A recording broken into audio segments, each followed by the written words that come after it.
Hey guys, welcome to another episode here of something that we do on the Hair and Outlet YouTube channel. I'm Austin Robillard. Joined with me is Ian Hest, and some breaking news in MLS. And as we finally get an insight to 2022, MLS has just announced the schedule format, not the actual schedule itself. We don't know who Inter Miami will be playing because that's what we care about the most, but we have the format of how it might be broken down. We also have a conference alignment switch. So we're going to see a new team joined in the East and one team going to the West. We'll get into that. But first, let's get Ian in here. I want you to basically, give me your thoughts on what you think of Charlotte now coming in the East and what it means for Nashville going to the West. Are we happy we don't have to play Nashville as much anymore? Yeah, I mean, it's a little disappointing because right when that rivalry started to get good, Nashville heads back and forth. We saw that early in MLS with Kansas City specifically and Chicago, actually. Dynamo did it, just hopping back and forth from the East to the West. So Nashville now does it. If you remember back when MLS's back tournament happened, Nashville got moved mid-season from the Western Conference to the Eastern Conference, stayed there for the remainder of the season and stayed there for this season. So now they return back to the West. It really balances it out now with 28 teams. You have 14 in each conference, and makes for a little more of a balanced scheduling process moving forward. Yeah, speaking of that scheduling process, not just about scheduling teams within your conference, because I think the way that they have it listed now is 17 of your games you're going to play each opponent in your own conference twice, and then you'll have 8 games outside of that. Right. So the 13 in the other teams conference. in your the 13 teams that are in your conference, because there's 14 teams in a conference, right? So 13 plus you. Yep. 13 teams, you will play home and away, and then you'll have 4 home and away against one of the teams out west. So not one of the teams specifically, like you'll play 4 teams at home, you'll play 4 teams away, and that'll make up the 34 games. Exactly. That makes up the 34 games. I'm looking forward to seeing what away trip we have for Inter Miami this year. The good one for me was Portland. I got to go out there and spend some good time out there. So I'm looking for another one. Hopefully Seattle, hopefully Vancouver, something like that I think would be really cool. Maybe even Minnesota, where they're going to have the All-Star game, which would be really, really cool to go to. But another thing that they talked about in this press release, the league did, was not scheduling more than 5 midweek matches throughout the season, and also not having midweek matches being scheduled in back-to-back weeks. So what that means is you're not going to have what Miami had in this last month here, where you play, 3 or 4 games in a 7-day stretch. I think, it's been discussed how tough the schedule was for Inter Miami this year. And I know it had a little bit to do with the rescheduling of that Red Bulls New York game, but Ian, does this help not just Inter Miami, but other teams try and find a consistency to not having to play so many games and injuries getting, down to the end of the season, as we saw Miami struggle with? So I look at it and I see that Inter Miami played 9 games this year on a Tuesday or a Wednesday. So only having 5 this upcoming, this next year, I think it will help them a lot. You had a lot of times this year. I mean, Inter Miami dealt with their injuries this year. So those midweek matches, those double game weeks were really difficult for them. So having that basically cut in half, I think will benefit them tremendously moving forward. As for the league, I think it evens the playing field a little more, especially not having it on back-to-back weeks. We talked about, you mentioned your Portland trip and the New York Red Bulls game.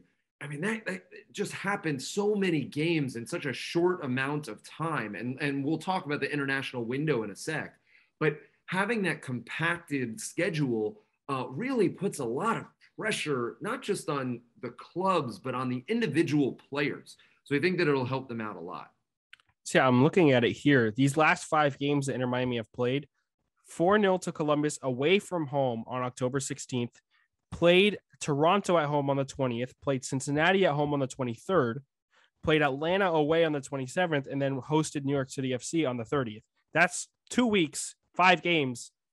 If you look at the averages, that's less than 3 days in between games. Like that is insane numbers. And that is something that they're going to avoid going into 2022. Another thing that MLS is quote unquote seeking to avoid is scheduling matches within FIFA international windows. And all of this has to do with leading up to the World Cup. And it's why you also notice that the league is going to start earlier this year and end earlier. I think the MLS Cup is scheduled to be in the first week of November, and then they're starting on the February 26th. So the earliest start in league history, and this is to do with the World Cup happening and all the international windows leading up to this World Cup. Now, it's not positive that you're going to have a team avoid a game in every single international window, but they're going to try and avoid it, and it just depends on how scheduling works.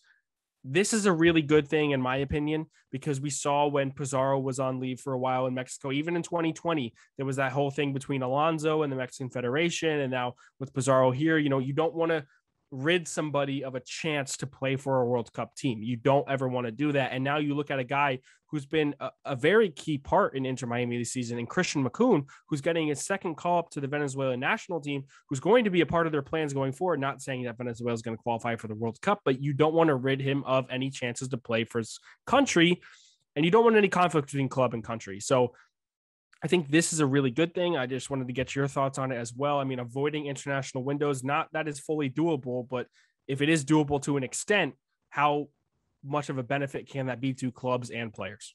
Yeah, well, so you've basically taken the calendar and you've shifted it up one entire month. So if you think about it that way, basically, that's just basically what we've done. We've shifted it up a month. So a lot of those dog days of summer will turn into dog days of early summer, late spring. I expect Inter Miami will have a lot more home games earlier in the year. I expect teams like Orlando, Houston, Dallas, LA, FC, LA Galaxy, like those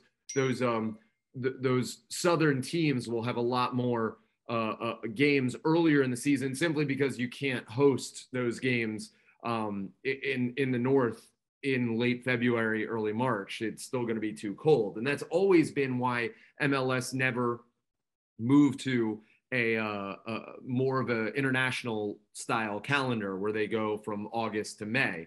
The other reason being football. So now you have the possibility with starting in late February to really, right after the Super Bowl, you're not really competing at the end in your playoffs with college football and the NFL as much. You're sort of getting the start of their season. So I think that all of those are positives. The other positive is that you're not competing with the World Cup. That was a huge, huge issue for them. They did not want to lose some of those players, especially with the U.S. hopefully qualifying this time. And a lot of the players that, we talked on a previous video about Matt Turner, the #1 goalkeeper, plays in MLS right now. So you didn't want to have that. You wanted to have that sort of gap, that sort of window. So I think they've carved that out for them here in doing this, which I think will benefit the U.S. men's national team and U.S. soccer. I think it will benefit the viewership for MLS on national television broadcasts. So I think that all of that is sort of a positive. And I would not be surprised if this is not temporary. Like this might be the test run for how MLS moves forward with their calendar. Yeah, I could see that too. One thing that concerns me about home games with Inter Miami is, and during the summer, all of the rain. And I think that they have been extremely lucky, especially this season, by only having other than Montreal. Yeah, they had the 2-hour delay at home, right? And that was about it. The other rain delay that you had, and actually postponement, was the Red Bull New York game, but that was in Harrison. So you look at that, and I think that I'm looking at this year and I'm saying, okay, there was really only one rain delay in a game that you were already down and out in. Good, you can move past it. Going into next season, where the majority of your games, which they always are going to be in the summer, but now you have even more time to prepare for those kinds of games. If you lose out on some and you lose momentum because of rain and your home games being in the summer, that's something that is a little bit of an issue for me. But I think we're getting to a point where MLS is almost forced to try and comply with FIFA's scheduling and their regulations and when they let players go out on break. And I think, like you said, I don't think this is temporary. I think a lot of the rules in here are for the future, for going forward, to try and help the development of not only the U.S. men's national team, but the league as a whole. I want to touch on your point there about weather delays or what have you, and especially because of how often, I mean, we have the rain coming down behind us as we speak right now. So you do have 17 home games, right? So you'll have 17 home, 17 away. And for Inter Miami, I think moving forward, what you're going to see a lot of is very front heavy home games in March and April. And I think you're going to see very back heavy home games in, let's say, late August, early September, more in September, early October. And we've seen MLS do this before when there's been stadium constructions, right? That teams have not had their first home game until 10 games into the season. So it's not unprecedented to think that moving forward, you probably could guess that Inter Miami is going to have a lot of home games early in the year, a lot of home games late in the year, and a lot of road games in that June, July, August window. So they'll get a couple of summer vacations is what you're saying, right? Yeah, I think that I could definitely agree with that. And it might be a good thing when you think about, starting off the season good and ending the season good. Maybe that's when you want to be playing at home, and that's when you need to find form to start off the season, get up the table, and to end the season climbing up the table if you need, or trying to play for, a home playoff game. So I think that that's something really good. And the last little note here, I think that, you were talking about the, competition between other sports. I think right now, when you look at the schedule for 2022, later on in the year, you're only really competing with October baseball, and that's about it. Like, I think that the World Series just ended. And it gets you ahead of the NBA and NHL, right? Because NBA and NHL has just started, right? So it gets you ahead of that. Exactly. And I think that that's going to be very beneficial for them. Having that summer loaded schedule is going to be beneficial for MLS in terms of viewership and people staying interested. The other thing that I want to touch on before we go real fast too is there's a lot of criticism this year of the way that the scheduling worked, because there was only one home game and one away game. If you remember, Inter Miami hosted LA Galaxy the first game of the year and went away to Portland at the end of the year. That was true for every team around MLS. They only had one home game and one away game in the opposite conference. And there was a little bit of criticism. I think that New England Revolution quashed that because they were so far and away superior to everybody else in the league. But there was a little bit at the start of the season, if you remember, before that, about discussion of it, saying that, how could you have a supporter shield champion when not every team plays every team? Well, at this point, you're only leaving out 6 teams. Inter Miami is going to play 8 of the 14 teams in the Western Conference. Inter Miami is going to play home and away against every team in the East. So I think that there's a little bit more of a parity argument for who comes out as not only the Supporter Shield champion, but also, we talked earlier this year, Inter Miami was a game away from qualifying for the U.S. Open Cup, whatever that qualification was. Yeah, it was like the first couple of games in the year, and I mean, everything was weird this past year because of COVID rules and all of that. But I think that you've created more of an equal playing field to say these are the teams that are worthy of winning a Supporter Shield, of qualifying for CONCACAF Champions League, of playing for the U.S. Open Cup, of making the playoffs. We've really in this process not only moved the calendar up to be more advantageous, not only moved the calendar to be more competitive in the World Cup, but also now move the calendar in a way that is going to equal the playing field for all of the teams throughout MLS. So needless to say, we are pretty pleased with what MLS has done and what it looks like the schedule format's going to be in 2022, but there's more to come on the schedule when hopefully within the next month, we get a whole entire schedule release for Inter Miami, and we'll be breaking that down here on the Hair and Outlet YouTube channel.